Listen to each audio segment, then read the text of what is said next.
Hey everybody, it's Cindy Matalucci, your host of The Pulse and Live with Cindy. Thank you so much for tuning in today. We love spending this 30 minutes with you, bringing you inspiring stories, entertainment, and the places and events that you need to go in our city. First off, I have to thank Shoshana for my dress today. Thank you so much. I'm feeling the fall vibes. I'm trying to bring the fall weather with us. Let's bring fall weather. I also want to thank our sponsor, Coffee Ambassador. We love Coffee Ambassador. They keep us caffeinated here on set with our staff and everybody else. And they've been doing coffee service right in San Diego for 50 years. So thank you guys so much. Mwah, we love you. Okay, so I want to start off today mentioning an event that's happening on September 23rd at the Museum of Photographic Arts. We're really excited. Israel and I will be attending this. It's a fun evening of films, art, and delicious food to save Asian elephants. Sangeeta Iyer, an award-winning journalist, filmmaker, and biologist, will be speaking on the human-elephant conflict in India.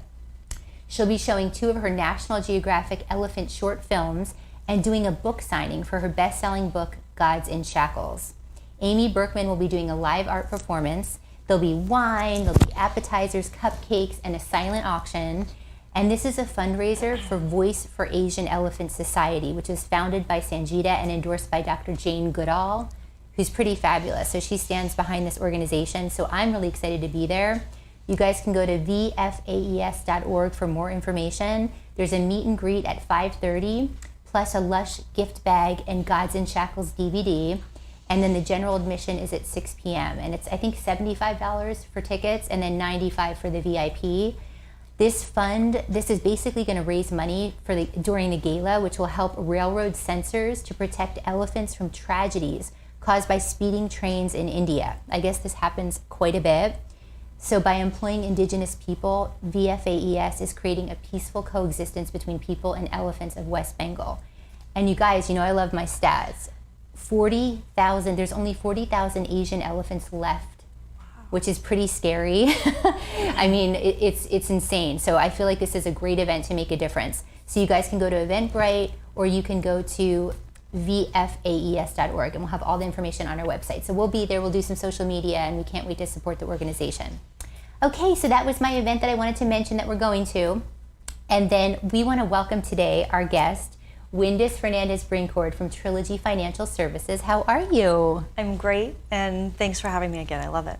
We love having her. She's such a resource, you guys. She's my financial advisor as well. Everybody loves when she comes on the show. We always learn something new as well. So we love having you. But today I want to start with the market, right? We're going to do a little market update. I know a lot of people are a little bit scared about the market. Can you give us the scoop, sort of what's going on right now? Yeah, so with the stock market, obviously, well, it's kind of interesting because I would say, obviously, we've had 2 markers or 1 major marker for a recession and another marker for a recession, but we're not even calling this a formal recession yet, which is very interesting. And I think every market cycle has something that is unique to it. And this one seems, believe it or not, it's actually a little bit more shallow than the last couple of market movements have been. In 2020, we had a 36% sell-off. The bottom of this market sell-off was only 24% in June. And I do believe what we're going to do is retest those lows. There are some people who believe we'll go towards a 30% negative, and I'm on the fence about that. I really feel like we're going to retest the lows of June, but I don't know that there's enough negative data to push it further. We still have strong employment. Inflation didn't come down as much as we wanted to see, but it wasn't actually, it still showed signs of coming down. What the Fed has done is created a lot of rate hikes, which should have an effect on inflation. And we did see that this week, just not to the extent we wanted. It was off by 1/10. So to see a market sell off because inflation data missed the mark by 1/10 seems kind of, meh. So what are you telling your clients right now? What kind of advice are you giving them? Unfortunately, once we get into a market cycle like this, you only lose if you sell or you try to rebalance right now. So the best thing to do is do nothing, hold tight. When markets go back to growth, which they always do, they'll go, this is a cycle, it'll go back to growth. It probably won't go back to growing until 2023.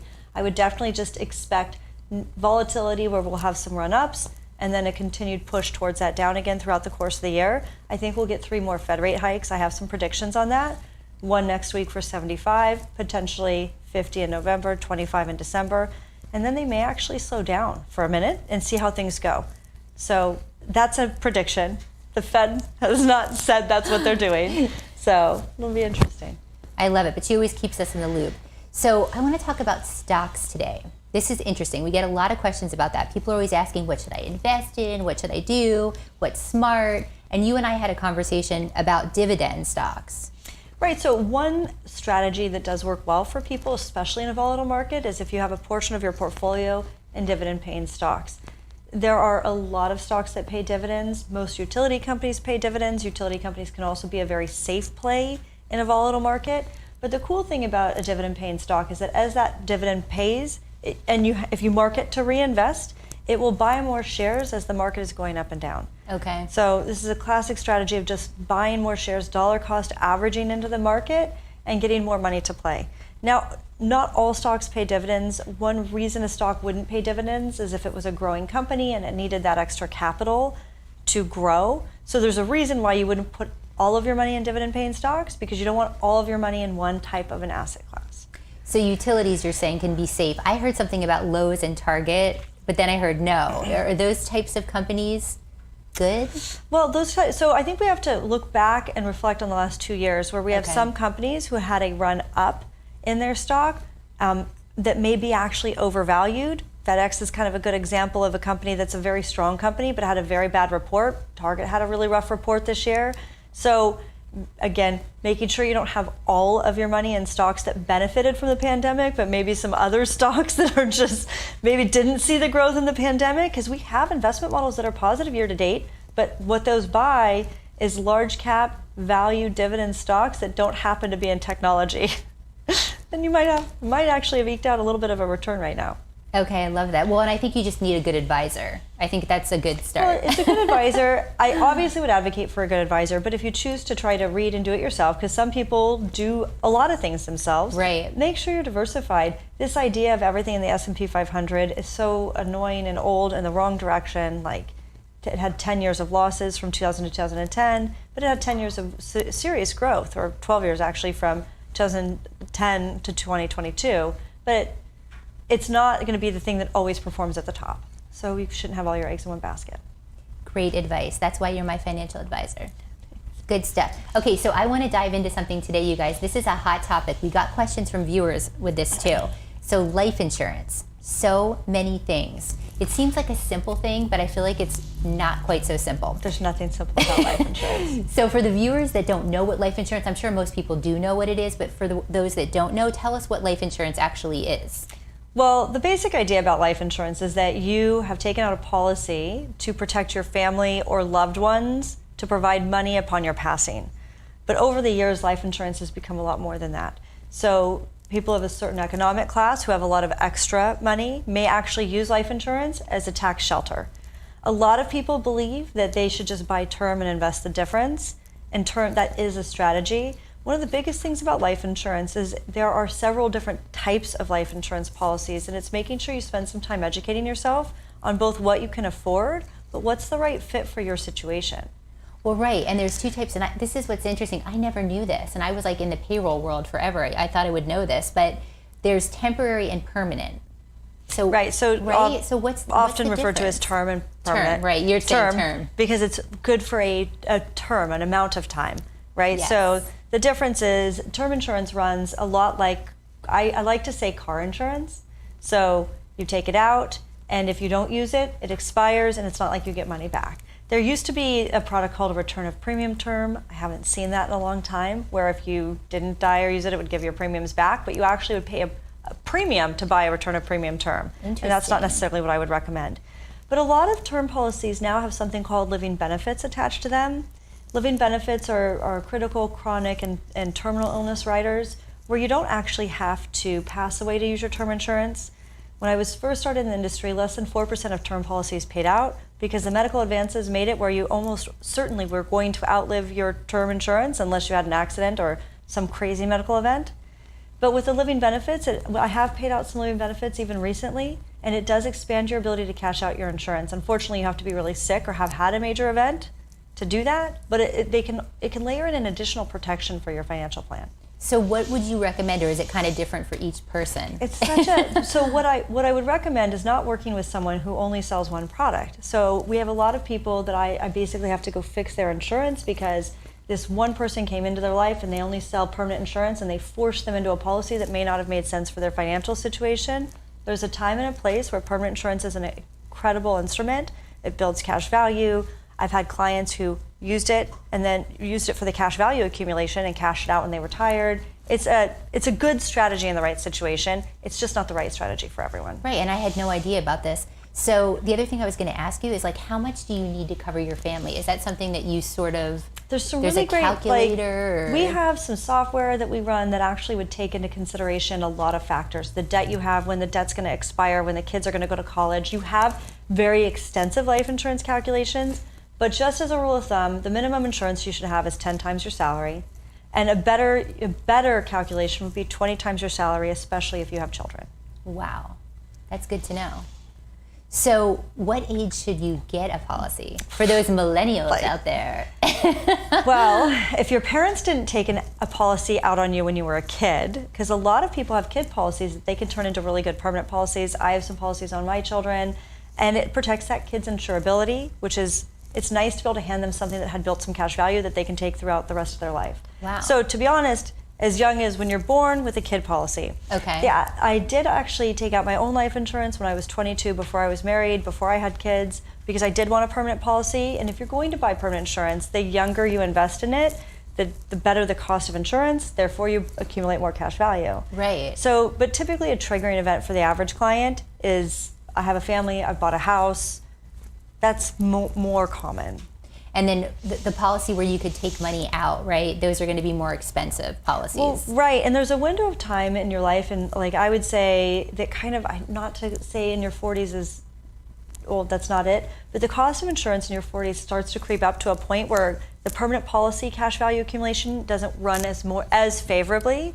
So if you're going to be overfunding an insurance policy that you want to basically become a pension plan or retirement, it's better to get on that track in your 30s. Can you transfer a policy that's like a term policy to a permanent policy? No. So you can transfer a permanent policy to a permanent policy. You can take the cash value that's accumulated in one and move to another one when it's out of surrender, because there is a period of time where that cash is not yours in that policy. Wow. And then, but the term policies, it's really you use it or you don't, it does not. And you can cancel it at any time, so it doesn't accumulate. Okay, wow, that's interesting. There's a lot to think about. There's a lot more to even discuss, but I know we don't have time. Yeah, we're gonna have to do a whole nother segment on that. But you can take out a loan against your policy too, right? Is that something you can do? That was a question we got from a viewer. And it's a great question. The problem is the second you're loaning against your life insurance, you're impacting the way that it was intended to credit. Okay. So what we see is a lot of people take loans out and they basically don't pay them back fast enough, and then the policy doesn't run as it was originally intended to. So the second you take a loan out, you need to have more conversation with the insurance company on, is this premium enough? Will this policy still run forever? Because you can basically, I call it, blow up your life insurance policy, but that does happen. Like, if it's not accumulating the amount of interest it was intended to or ran to, then it won't last forever. Okay. Good advice. I love that.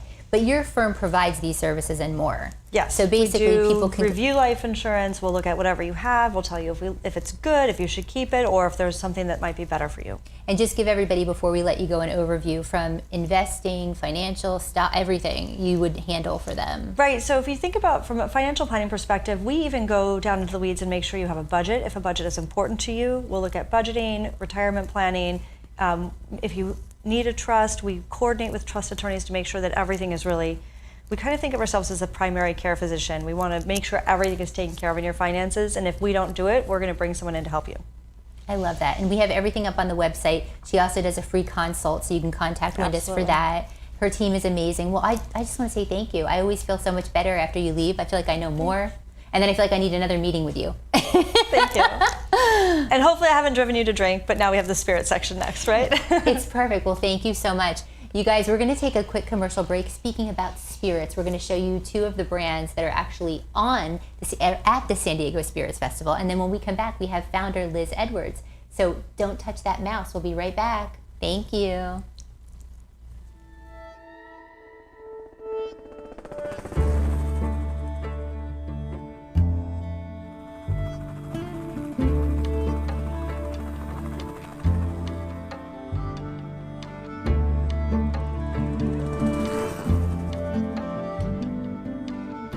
Jalisco, Mexico. The land rich and fragrant. The people passionate, devoted. The brilliant sun, cold ice, cut glass. A striking sunset, fire, laughter, camaraderie, happiness. It's hard to choose my most treasured time of day. Luckily, I don't have to. Casa Don Ramon. Salud.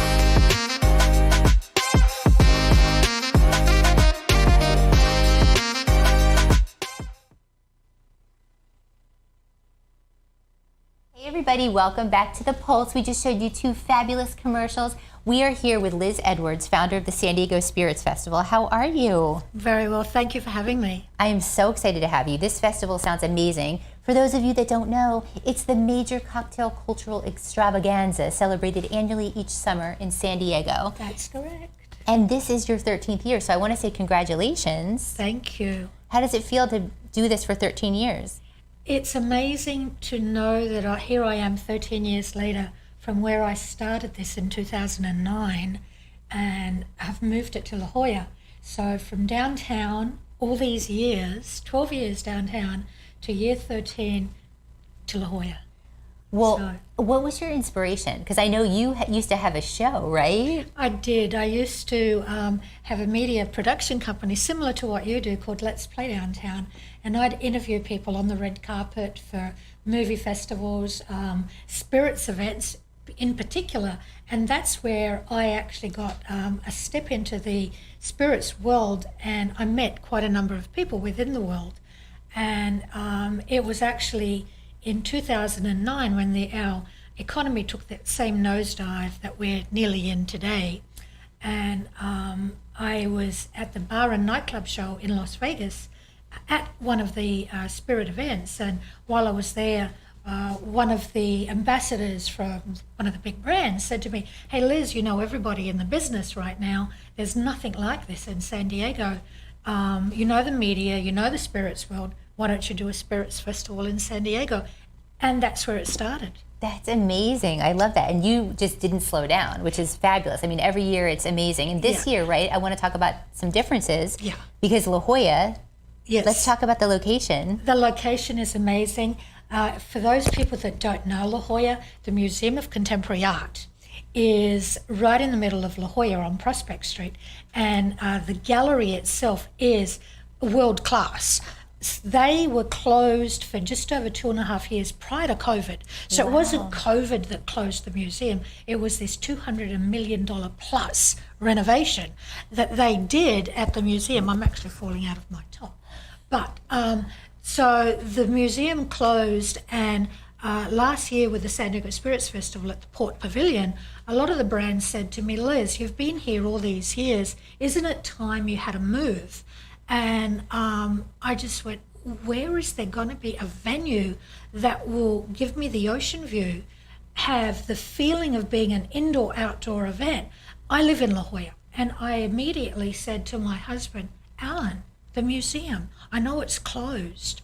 Let's meet with the museum and see if we can have the festival there." And negotiations took nearly 3 months. Wow.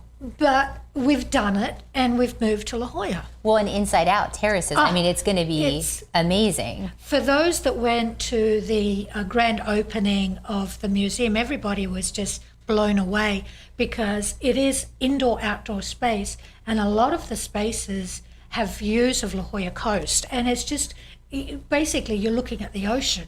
And the entrance itself, they really didn't do too much work to the entrance, but it's got beautiful glass dome ceilings with art on the walls. I've got quite a number of alcohol brands just in that section alone.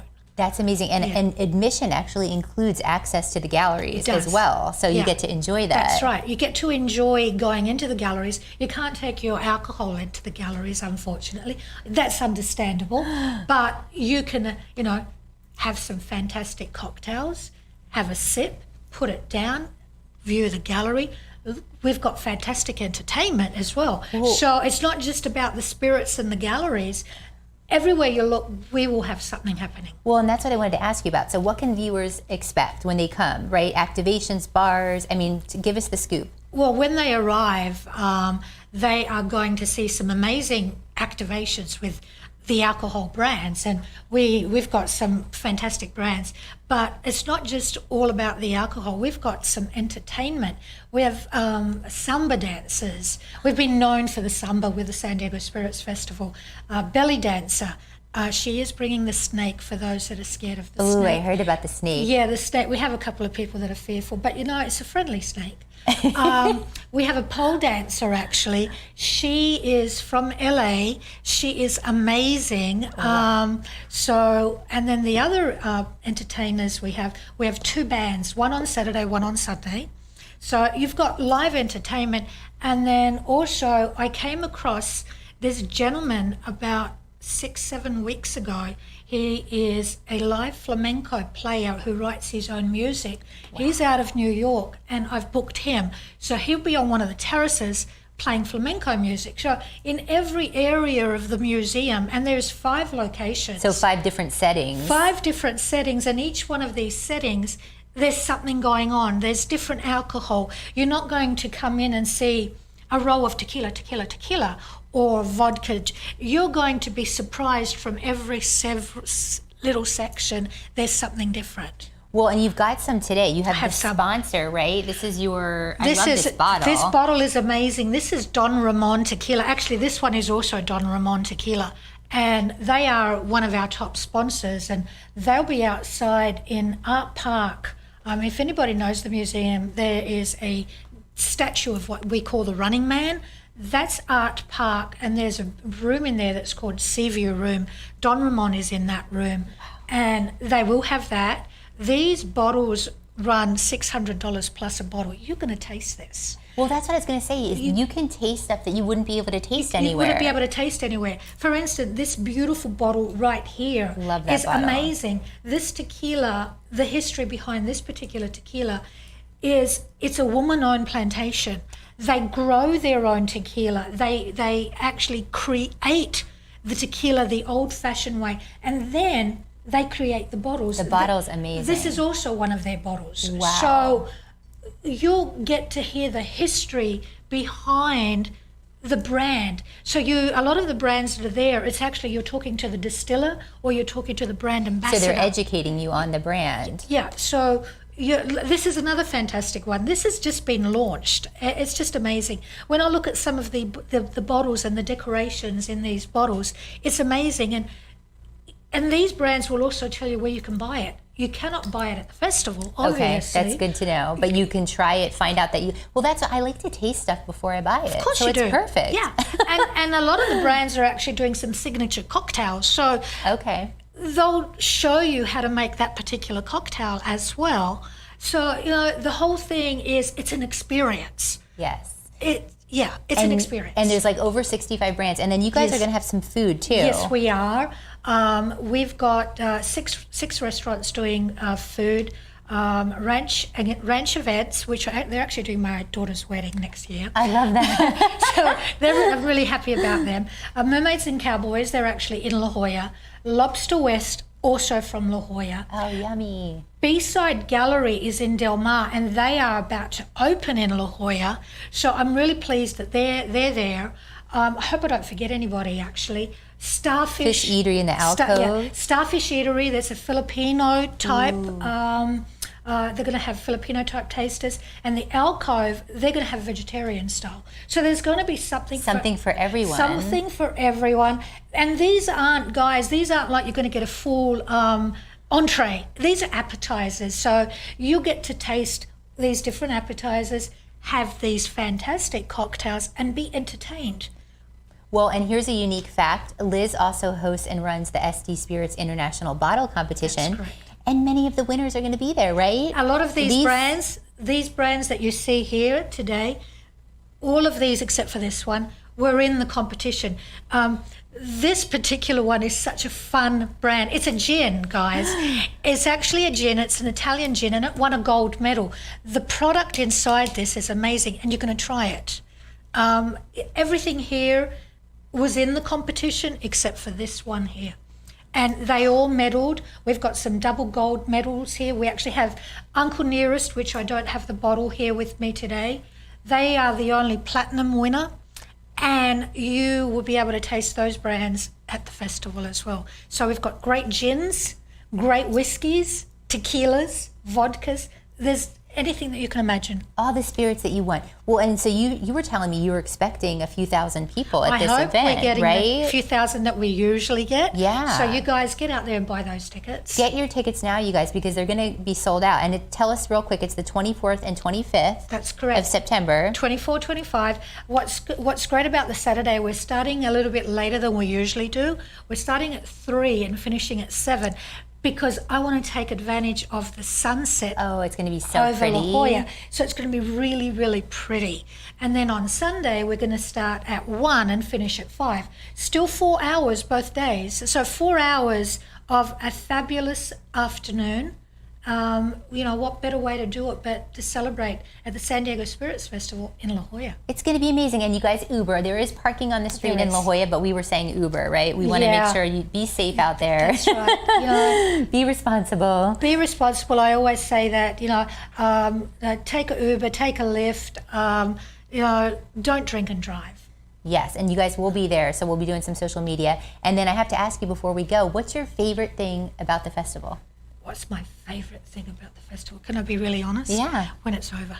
I love it. Well, you do, it's so much work. I do so much work. What people don't realise, I am the San Diego Spirits This Festival. is her, the whole This is thing. me, the whole thing. It's a woman-owned business. I have the wonderful support of my husband and my family during the event. Our volunteers are the military. Oh, That's who our volunteers are. They come out of Camp Pendleton. So I often get people emailing me, can I volunteer? I'm going, well, I have some great volunteers.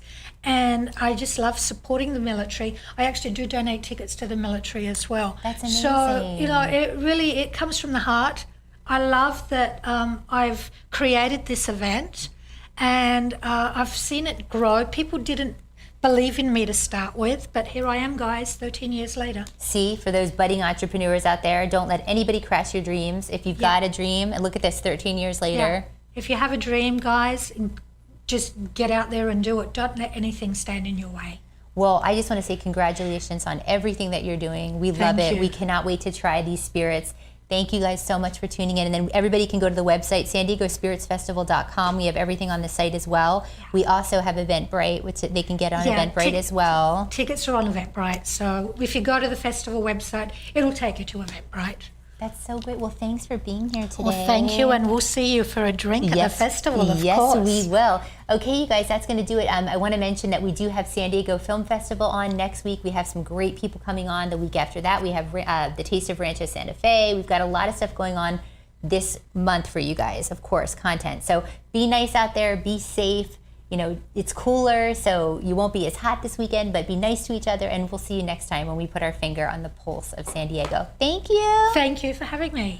Bye.